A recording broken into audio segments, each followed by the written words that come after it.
এক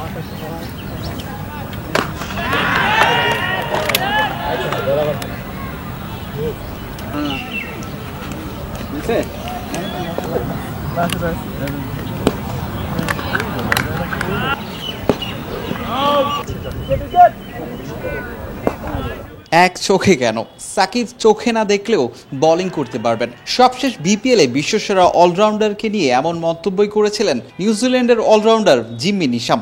আল হাসানও বারংবার বলেছেন তার বোলিংটা ন্যাচারাল। সেটার তো প্রমাণ মিলেছে আরেকবার মঙ্গলবার বিকেএসপির 4 নম্বর মাঠে আবাহনীর ওপেনার সাব্বির হোসেনকে আউট করে শেখ জামালকে ব্রেক থ্রু দিয়ে।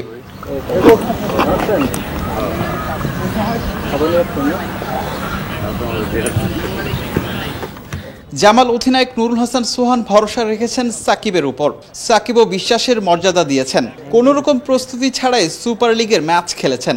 সাকিবের কথাতেই বলা যায় যে পারে সে সবই পারে।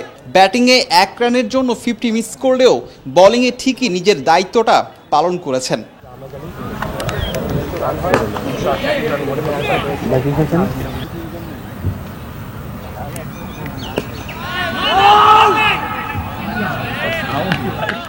কিপ্টে বোলিং দিয়ে ম্যাচটা শেষ করেছেন 10 ওভারে মাত্র 34 রান দিয়ে। উইকেট যেটা পেয়েছিলেন শুরুতেই সেটাই। বেশি ব্যাটারকে আউট করতে না পারলেও একের পর এক ডট করে রান আটকানোর কাজটা ঠিকই করে গেছেন তিনি। এর আগে এই আসরে সাকিব ডিপিএলে ম্যাচ খেলেছেন 3টি। সেখানেও নিজের বোলিংয়ের ধারাবাহিকতার পরিচয় দিয়েছেন। সিটি ক্লাবের বিপক্ষে 7 ওভারে নিয়েছেন 3 উইকেট। রূপগঞ্জ টাইগার্সের সাথে বোলিং করেছেন 5-এর কম ইকোনমিতে। আর গাজী গ্রুপ ক্রিকেটার্সের সাথে 9 ওভার বোলিং করে 14 রান দিয়ে নিয়েছেন 2 উইকেট।